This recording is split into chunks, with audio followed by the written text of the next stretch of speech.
Right, so as promised, today we're going to be carrying on with the IPF prep series me and Dylan started last week. It's going to be episode 2, but to be honest, apart from that, I don't really know what we're doing it on. I think Dylan has some ideas. In fact, you know what, we'll go ask him. I think he's in the gym now. If we just go through this door. Oh wait, no, no, it's the other one. It's the gym's through this door. Right, so Dylan, what are we doing today? Today, we're going to show everyone how to perfectly execute a proper bench press. Right, so first things first is setup. Right, so for following IPF rules, your feet have got to be flat on the floor. So I'm going to show you how I'll set up for your bench and talk you through it. So, if you lean back, you want to, if you're watching my arm, you want to retract your shoulder blade so it decreases the distance. So if I just pick up the bar first, I'll show you what I mean. So bars up. This is how many gym rollers bench. They'll just bench like this. But what you want to do is you want to, if you watch, retract your shoulder blades and that'll decrease the range of motion that you've got to press the bar. So that's going from here. All you got to do is just pull your shoulders back as tight as you can. Right, so now we've got our feet firmly flat on the floor and my shoulders retracted. What we want to try and get next is like the correct distance. So we've got to be anywhere within these rings here. But if what we want to do is we want to try and get a maximum grip, which will once again decrease the range of motion. So a little tip you can do is tell if you come around the back. The rules state that your fingers have got to be within these lines, but what you can do is if you slide your finger up the line, you can actually use this fat pad to get a little bit further than the ring. So you've actually got like an extra centimetre each side. So what you want to do is you want to slide your finger diagonally, just so that little fleshy bit of your skin is on the ring. Just covers it so the referee can't see. Then we'll pick up the bar, retract them shoulder blades, feet firmly flat on the floor, wait for the start command, and press. Again, press. Press. Right, and once we get a bit further into the bench, what you can do is you can actually implement an arch into it. And that's what you'll see lots of like elite lifters doing, who they'll put an arch into the bench to decrease the range of motion so they've got a very small reach on the bench. So feet flat.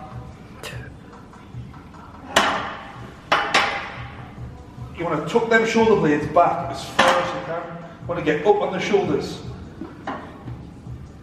Make sure your glutes are down. Retract them shoulders. Maximum grip. Feet flat. And come down. Touch the chest.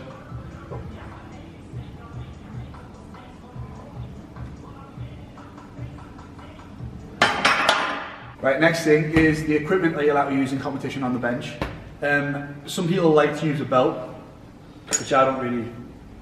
It's mostly the super heavies, which like have less of an arch. You can use a belt to push against, which I don't really like. You've also got your wrist wraps, but you've got to remember that your equipment that you use, if you're lifting an IPF affiliate competition, they've all got to be IPF approved. So, and I've been helping people out before, which have like been oh shit, I'm not allowed to use my wrist wraps, blah blah blah, because I haven't checked before if the wrist wraps are approved. So, always make sure that all your equipment before your competition is approved on the approved list. And also for bench, you can chalk yourself up, chalk your back up to grip properly on the bench. Dad, have you got the chalk? Oh, I think I've left some in the house with it. I'll just go grab it with her.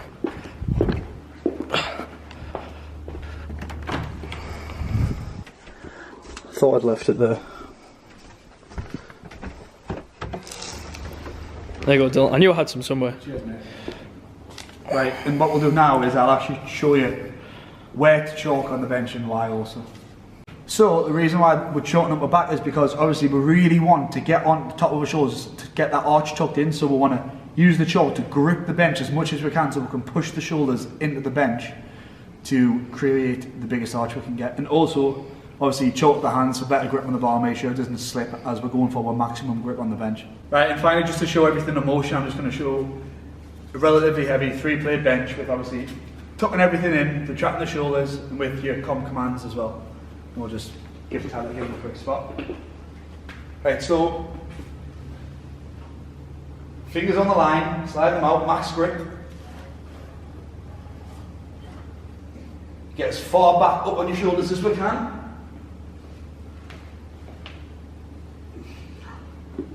Tuck that arch in, bring them heels back. Feet flat on the floor, glutes down. 3, 2, lift. Retract shoulders. My back. Stop. Press. Right. There we have it. So yeah guys, as you've seen, you've got your 3 commands for your bench. So lift off the bench. You wait until you're nice and stable before you'll get that start command, which is the first command. Touch your chest. Press command, which is the second command. And then you've got to hold it there, wait for the rack command, which is the final command, put it back. And I think that's about everything. Covering the basics of how to set up for a proper powerlifting bench. Yeah, so, and on a side note, I'm currently 3 weeks out now until the competition, so I'm going to show everyone what I'm weighing. Bearing in mind, it is midday and I haven't actually started to diet everything in for like, to cut down to 83. So this is just a very like rough guesstimate of where I'm going to start everything at.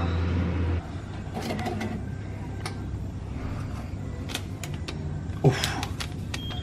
90.7. So that'll be the first weigh-in. We're about just over 3 weeks out now. So this is going to be like the beginning of my cut. I'm going to start cutting out sugar first and then like want to get down to about 87 kilo before I make my water cut. So hopefully we can do that within the next 2 weeks. And then that last week water load and cut, salt, everything like that. But I've got 7.7 kilos to lose in 3 weeks. Let's see how it goes. Right, so I hope that has helped a few people correct the technique, maybe learn a few new things. Hope you've enjoyed the video. And what we're going to start doing is I'm going to start like just doing a little voiceover throughout the week and like showing like a few of my training clips, maybe on like a Monday or a Tuesday post that video, just so you can see how my training's been going. And one final thing, thanks to Powerhouse gym, which is the gym that I win now, for letting me just record this video after hours. See you in the next video, guys.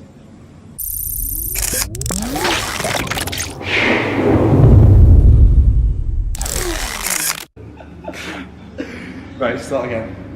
So imagine quando você vai fazer uma videoapp, fica. Vamos ver o que vai aqui, foi no bike, no bicycle. Right. So